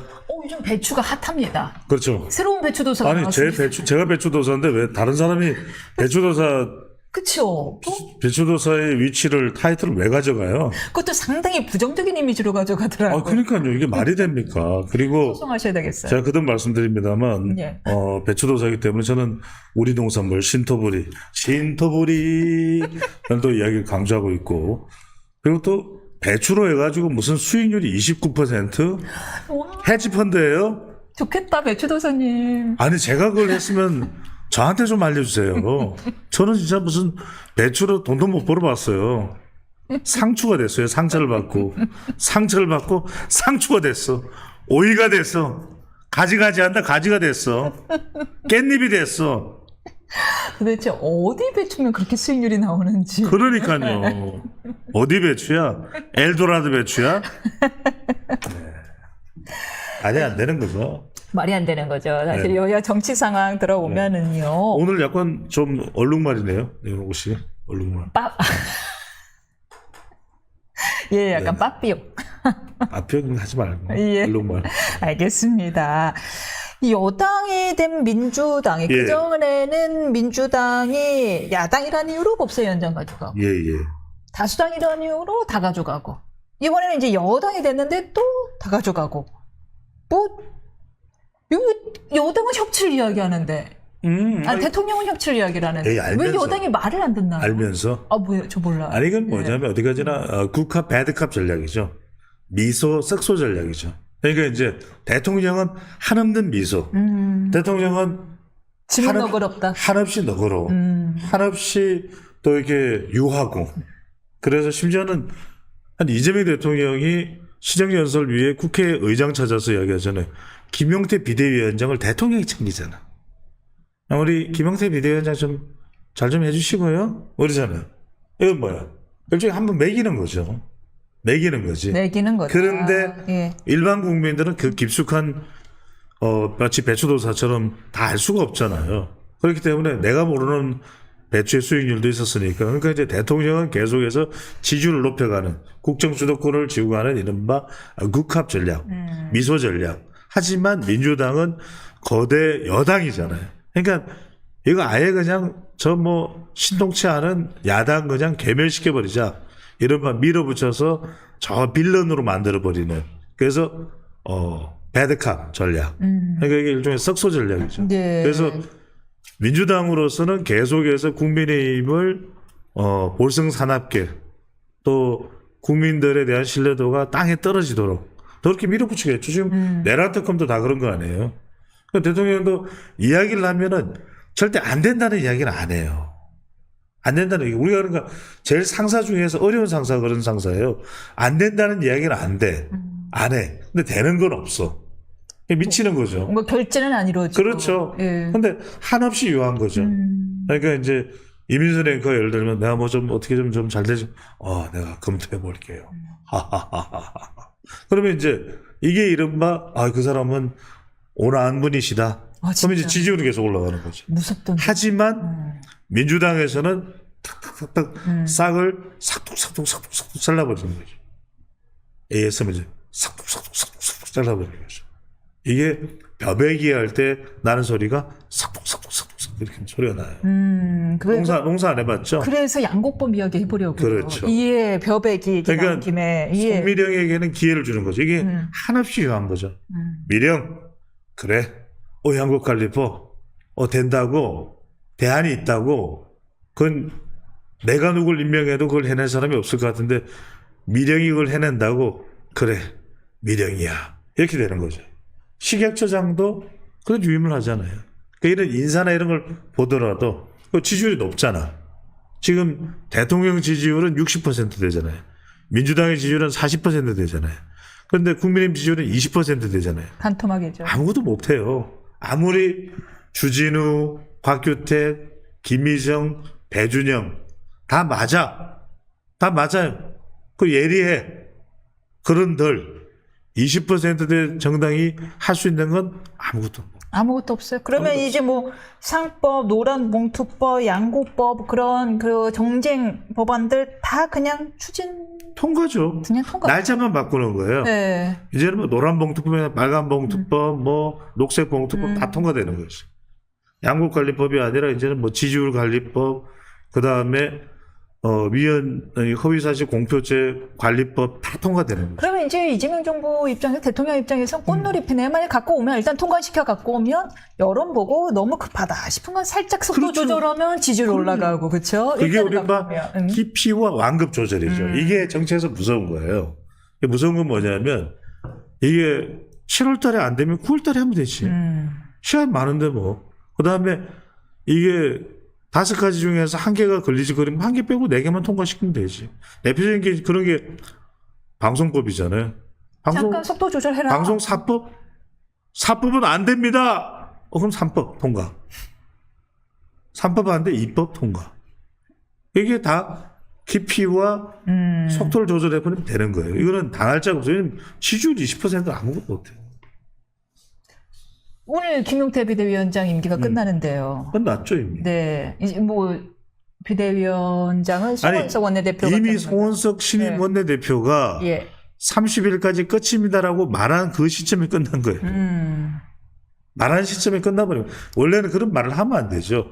해서 그냥 뭐 30일까지는 임기입니다. 제가 더 드릴 말씀은 없습니다. 이렇게 해야 사실 30일까지라도 유지되는데 신임 원내대표가 30일까지입니다 라고 이야기한 그 시점부터가 사실은 끝이 난 거예요. 그냥 식물 비대위원장이었다. 그때부터. 그럼요. 다만 30일까지니까 오색국수 먹으러 갈 때는 김용태 이게 되는 거죠. 육회 비빔밥 먹을 때도 김용태. 그리고 그러니까 가서는 기껏 김용태 비대위원장이 그래도 두 번을 밥을 먹은 거잖아요.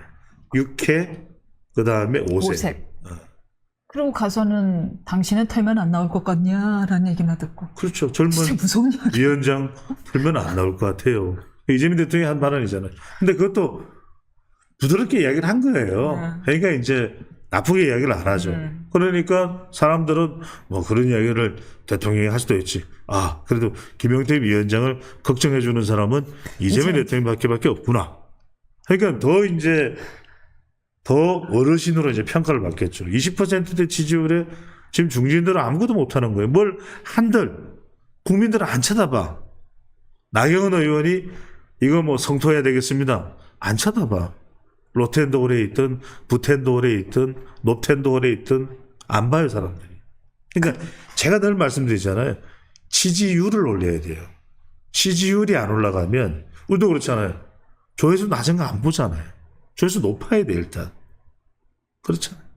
배추 수익률이 높잖아요. 그러니까 돈 번 거지. 저는 돈 못 버네. 배추도 샀네.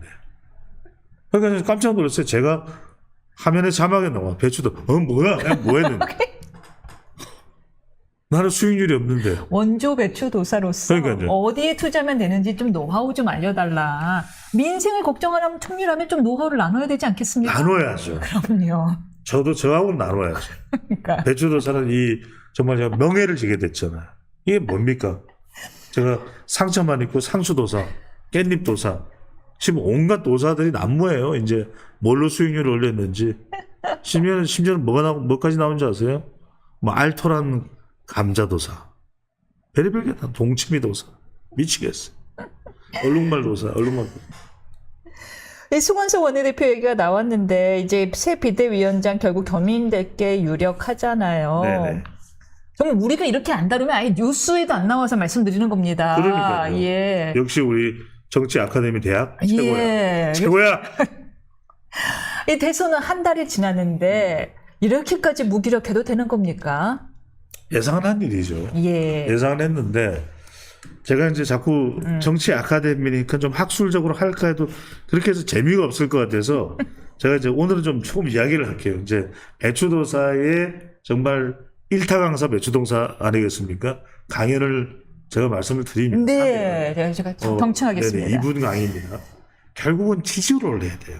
예. 제가 윤석열 전 대통령한테도 3년 내내 제가 온 방송에서 떠들었던 얘기가 제발 지지율만 올려라. 뭘 해도 좋다. 지지율만 올려라. 40% 지지율만 올리면 140석 얻는다 총선에서. 그런데 무슨 20%대 30% 지지율 안 되잖아. 지지율 올려라. 유튜브는 조회수 올려라. 구독자 수 올려라. 얘기를 하죠. 자, 중요한 건 여러분들 3P입니다. 기억하면 돼요. 지지율 올리는 3P예요. 예. 첫 번째 P는 뭐냐? 필라스피, 철학이 있으면 됩니다. 우리는 어떤 보수가 되겠다. 이것만 정하면 됩니다. 여기까지 답을 줬잖아요. 실력 보수, 실력, 능력, ability. 실력 있으면 돼요. 실력. 이면선 실력 있잖아. 배종찬 실력 있잖아. 그 다음에 P는 뭐냐면 팔로시, 정책이에요. 두 번째 P, 팔로시. 여의도 연구원에 그러니까 저는 이해가 안 된 거예요. 지금 그 수많은 정당 보조금 어디로 간 거예요? 여의도 연구원에 최정예 50명의 전략 전사를 키워라. 이 사람들 10년간 이 사람들한테 연봉 1억씩 주고 그래봐야 연 50억이에요. 국회의원들 1년 세비 얼마예요? 4년 동안 5억을 벌어. 5억을 벌어. 근데 50명을 10년 동안 줘서 이거 뭐 정당 보조금 일부밖에 안 되잖아요. 그럼 그거 해가지고 그런 걸 한다면 사람들이 후원금도 내. 정치 자금 받잖아. 국회의원들도 1년에 5천만 원씩 내. 당에다가 기부해. 당에 기부해. 다른 데 기부할 생각하지 마. 그러면은 이 쫄깃쫄깃한 아이디어가 쏟아집니다. 그러면은 부동산 정책 이거 아니야. 이렇게 난리가 나는 거죠. 근데 마지막에 P는 뭐냐면 people. people. 영하 300이 있잖아요. 국회의원 숫자가 똑같잖아요. 1년에 300명씩만 키우십시오. 돈 들여서. 정말 훌륭한 사람들. 기업에 보면 다 보수의식 가지고 있고 실력이 있고 쫄깃쫄깃한 아이디어 가지고 있는 사람 있잖아요. 300명 키우십시오. 혹독하게 최정예 전사로. 그러면 이 사람들이 나와서 국민의힘의 후보자가 되는 거예요. 이 사람들 중에서는 시의원도 구의원도 그 중에서 정말 알토란 같은 사람들 키우란 말이야. 멘토를 두고서 쫙쫙 키우란 말이야. 이민성 강의도 듣고 배추도사 강의도 듣고 배추 수용률도 높이고 그러면 3P 쫙쫙쫙 이 사람들이 나오잖아요. 지지율이 빵하고 올라가죠. 하나당 10%씩 올라갑니다. 그러면 지금 20이니까 10 합하면은 1년 뒤에 50 지방선거 승리가 가능해집니다. 이런 아이디어를 내도 그렇잖아요. 50대 40이면 이기는 거예요. 지방선거에서. 그러면 총선에 이재명 대통령 임기는 2년 가까이 남아있는데 여소야대가 되는 거예요. 그러면 정말 최대의 전당대회가 벌어지는 거죠. 기라성 갔었던 사람들이 와서 다 붙는 거죠. 제대로 된 전당대회죠. 엑기스 중에 엑기스죠. 그걸 우리는 진액이라 그러죠. 그 사람은 무조건 대선에서 진액 후보가 나오면 몇 퍼센트 받을 수 있어요? 60%. 무조건 당선이죠. 답을 다 내줬잖아요. 계산을 해가지고. 아무도 안 해. 문제는 뭐냐? 정답집이다라고 갖다 줬는데도 외면을 해요. 아니 제가 더 큰 문제는 볼 사람이 없어요. 그러니까요. 당에 어른도 없고요. 사람을 키운데 그걸 케어해주는 사람도 없고 책임해주는 사람도 없고 에휴. 맨날 뭔가 비대위원장 지도자는 바뀌고 있고요. 에휴. 볼 사람이 없습니다. 딴 볼 얘기 하시죠. 사람이. 딴 딴 얘기. 얘기 할게요. 자, 그렇다면은 지금 잠깐 지방선거 말씀하셨는데 지금 내각 이야기랑 연결해서 볼까요? 이번 내각 인사들 면면을 두고 결국 내년 지방선거 단체장 후보로 내세우기 위한 포석사 발탁이다라는 이야기가 있는데 그게 맞는 해석인가요? 100%죠. 아, 자, 이번에 예, 호남을 갔잖아요. 예, 그래서 강기정 시장, 김명국 지사에 대해서 대통령이 면박을 주잖아요. 딱 점검한 거죠. 아닌데 너넨 아웃? 아웃 뭐 이렇게 된 거죠. 지금 김경수 전 지사한테는 기회하면 더 줄게 형이 이렇게 된 거죠. 좀 해봐 이렇게 된 거죠. 그 다음에 뭡니까? 부산은 찍어버렸잖아요. 전재수. 아니 수능시험 보는데 뭐라고 현수막을 그었습니까? 여러분은 재수하지 마십시오. 제 이름은 재수래도 여러분들은 재수하지 마십시오. 다 그러 나와버리죠. 게임 끝났잖아. 전재수. 아, 그럼 내각이 장난이에요? 해수부 장관. 내각이 뭐 그러면 장관 자리 이런 자리가 지방선거 치르기 위한 플랫폼이에요? 욕할 수 있죠. 예, 행정의 안정성은 어디 갑니까? 우리 임윤선 앵커가 욕을 할 정도면 보통 일이 아닌 거죠. 그런데 네. 제가 이런 말씀하셔서 우리 시청자분들이 어떻게 생각하시면 이기면 장땡인 거죠. 이겼잖아. 그러니까 이긴 사람들이 누릴 수 있는 게 많아요. 그 다음에 지금 뭐 서울대 100개 세운다는 충남대 총장을 또 교육부 장관으로 해놨잖아요. 그래요. 이진수 후보자죠. 예. 그럼 지금 장관들이 다 잠재적인 광역단체장 후보예요. 그다가 국회의원만 지금 숫자가 180명이에요. 빼고 옆에 뭐 이제 우군들 빼고 우군까지 다 합하면 190명이 넘잖아요. 김상우까지 플러스 굳이 이야기를 하네요. 그러니까 이건 뭐 총가동하면 내년 지방선거 안 봐도 비디오잖아요. 안 봐도 비디오예요. 네. 벌써 끝나셨습니까? 상황이 이렇다 보니까 벌써부터 민주당 인사들은 이제 지방선거를 두고 눈치 싸움에 들어간 분위기인데 아마 지난번 지방선거에서 진 거에 대한 이 아픔이 큰가 봐요, 민주당이. 그래서 이번 지방선거 반드시 승리하겠다라는 의지가 읽혀집니다. 예. 잠깐 다른 부동산 얘기해 볼까요? 이 부동산의 네네. 긴급 규제, 6억 초유의 규제가 과연 지방선거에도 영향을 미칠 것인지에 대해서도 의견이 있습니다. 도움이 될 거라고 보고 이 6억 원 규제가 지방선거에 도움이 될 거라고 민주당은 본 거겠죠? 네네. 저기 질문 더 없는데? 이거는 그냥 배추도사님의 실력에 기댄 실력에. 예. 실력에처럼 뭐 부동산 하면은 제가 방금 전에도 부동산 방송을 하고 지금 왜냐면 부동산이 아킬레스건이에요. 지난번에 왜냐면 지방선거를 부동산 때문에 졌으니까. 부동산이 지금 속수무책이에요. 백약이 무효예요. 예. 지금 국토교통부 장관 결정됐나요? 안 됐어요. 안 됐어요. 뭐 유력한 분으로 이름이 나오는 분은 있는데 뭐 있는데, 늦어지는 왜냐면 이유가 있어요. 이걸 뭐 김용범도 어떻게 할 수 없는 거예요. 왜냐하면 지금 대출 규제로 쪼았잖아요. 예. 일단 쪼아놨어. 초강수로 갖다 붙여놨어요.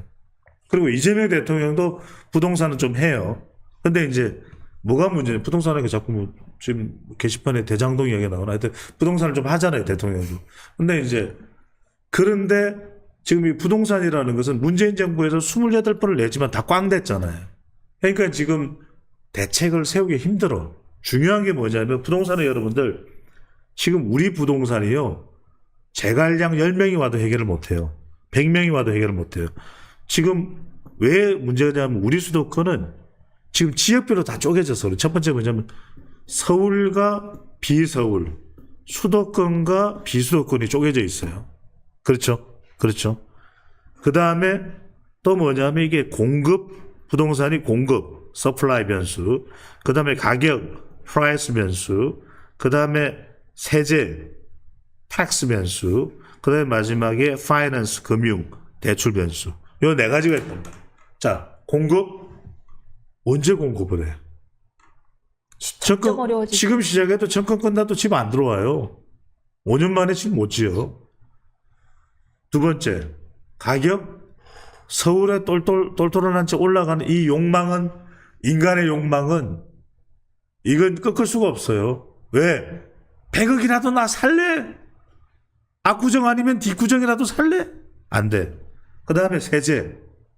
지금, 아니, 이재명 정부 장관들도 지금 뭐 수석들도 재테크하고 부동산 재테크하고 이거 세금 올려봐요. 난리가 나. 나 안 할래? 나 안 할래? 장관 안 할래? 실제 문재인 정부 때 그런 사람이 있었잖아요. 나온 사람도 있어요. 나 장관 안 할래? 나 부동산 할래? 사람들은 부동산을 더 좋아해요. 국회의원, 장관, 부동산은 부동산이 1등, 그 다음에 장관, 그 다음에 3등이 의원, 이래요. 그 다음에 지금 세제 못 올려. 그래서 남은 게 금융밖에 없어. 네. 은행들 쪼아. 뭘 쪼아? 대출 쪼아. 그 지금 실수요자도 아파트를 못 사는 상황이에요. 다 캥거루 되게 돼 있어. 캥거루 아니면 얼룩말이야 지금. 그래서 엉망이 된 거예요. 그런데 일단은 지금 좋았죠. 2달 지나면 또 불만이 터지기 시작할 거예요. 그래서 터진 사태가 뭐냐. 금융위에서 이걸 만들어놨는데 난리가 났겠죠. 그러니까 뭐 강유정 대변인한테 연락이 왔죠. 유정이 언니 이거 뭐야? 내가 지금 대출 받으려고 은행 가는데 지금 시해됐다니까 무슨 말이야? 나도 모르는 일이야. 그래서 대통령실도 모르는 일입니다가 된 거예요. 아하. 이건요. 지금 이거는 네. 대책을 보세요. 제가 지금 명쾌하게 설명을 드렸죠. 부동산은 배종찬입니다. 근데 이건 뭐 제가 부동산 투자하는 방법을 가르쳐 드리고 싶은데 이것까지 말씀드리면 알려주세요, 제 배추도사님. 전공 분야가 달라지. 요거는 제가 회원제도 나중에 꼭 이제 아직 회원제 계획이 없지만. 네. 부동산 투자를 해서 한 5배 정도 돈을 벌고 싶다. 이런 분들 제가 별도로 우리 정치 아카데미 대학에서 부동산 특강을 왜냐하면 이걸 제가 시사하던 사람이 네. 미국, 일본, 중국 유학까지 갔다 온 사람이 저는 다 제대로 갔다 온 거잖아요. 네. 제 비행기 표는 클리어예요. 출입국 관리사무소에 다 제가 제출이 가능해요. 그런데 제가 드리는 말씀은 뭐냐면 여러분들 주식도 제가 다 이렇게 확 튀우는 방법을 아는데 제가 그 방송을 하기 시작하면 이제 사람들이 정말 국가의 운명을 좌우할 외교 한 번에 이런 게 눈에 안 들어오는 거예요. 그러면 안 돼. 제가 다 이런 걸 좀 관리해 놓고 네. 여러분들한테 특강으로 이건 제가 비책으로 시크릿 서로 제가 말씀을 드리고 싶은데 지금 중요한 게 이재명 정부의 아킬레스건은 정책으로 보면 부동산이에요. 부동산, 리얼 에스테이트, 리얼미터 아니고 리얼 에스테이트. 그 다음에 사람은 누구예요? 사람은 트럼프, 도널드 트럼프. TR이에요. T, 트럼프, R, 리얼 에스테이트. 그러니까 트럼프도 그렇잖아요. TR로 써요. 그러니까 사람은 트럼프입니다. 지금 트럼프 대통령이 지금 여항구 통상연구부장에 갔다 왔다는데 미국은 그럴 거예요. Where is Deccan? 안드건 어디 갔냐 이거예요. 갑자기 김정관 두산 모빌리티. 예. 두산 에너빌리티 What the hell? I like Deccan. 데크넨이 어디 갔냐 이거죠. 안드건. 그러니까 유임을 하려면 송미령을 유임할 게 아니라 안드건을 유임했어요. 왜냐면 진짜 통상 전문가니까. 안드건이 협상 누구냐면요. 전문가니까. 네. 이 서울대 국제대학원이 예. 이면선도 서울대를 나왔지만 서울대 국제대학원이 통상교섭의 메카예요. 왜? 박태호 통상교섭본부장도 서울대 국제대학원 교수 출신이고 데크넨 안드건도 서울대 국제대학원 교수예요. 제가 거기 가고 싶었는데 입학 조건이 하버드 케네디 스쿨보다 더 까다롭더라고. 제가 거기를 졸업했다는 거잖아요. 많은 사람들이 제가 고졸인 줄 알아. 하지만 제가 학교는 자랑 안 하고 싶었는데 서울대. 엄청난데 거기 토플 점수도 무지 높던데요. 제가 서울대 국제대학원 총동문회장도 했잖아요. 서울대 국제대학원 총동문회. 그런데 제 말은 다 제가 다 정명서 떼끼요 저는. 공부 좋아하셨군요. 공부 진짜 좋아했어요. 데크넨이 그래서 데크넨을 유임했어야 된다니까. 러터닉이 그러잖아요. Where is 데크넨? 그러니까 여항구 통상교섭본부장 얼마나 정말 면목이 없는 거예요. 그럼 데크넨은 유임했어야지. 12월 말까지라도. 통상 이거 딱 해놓고 분장 하나 주고 그러면은 이재명 대통령 면도사를 그러면은 상호간세를 대통령이 한 게 돼요. 대통령이 정말 잘하셨습니다. 유임해서 인사가 한 수였다. 그럼 대통령 지금 70% 올라가요. 데크넨은 완전히 또 학교로 그냥 돌아가서 이재명 대통령 잘했습니다. 여러분. 지금 이민선도 가려고 했던 그 대학원이잖아요. 못 간. GSIS, Graduate School, GSIS, International Studies, 국제대학 아닙니까? 저는 졸업, 학위 논문 쓰고 예.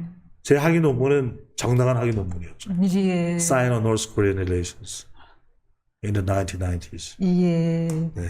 근데 이제 다시 얘기 돌아와도 되나요? 제가 잠깐 조금 멀리 간 것 같은데 네네. 예, 돌아와도 네네. 되나요? 예. 네네. 다시 그래서 부동산 얘기로 얼룩말 스토리라면 예. 부동산 얘기를 다시 꺼내기가 참 민망스러운데 그러면 네. 이제 이 부동산이 뭐 여러 가지 백약이 무효다라는 말씀을 주셨는데 지방선거에서의 어떤 폭탄이 될 거다라고 보시는 거죠. 그때까지 효과가 있을 거냐를 여쭤보겠습니다. 이 통상 전문가님께요. 그렇죠. 그렇기 예. 때문에 예. 뭐냐 하면은 부동산은 신통치 않죠. 그러면 부동산은 조금 덮어두고 이재명 정부에서는 뭘 대통령이 계속 유화적으로 내란 특검을 때려버리겠죠. 그러면서 명태균 이런 거 하면서 부동산 개발 비슷한 게 나오잖아요. 산단, 명태균 산단.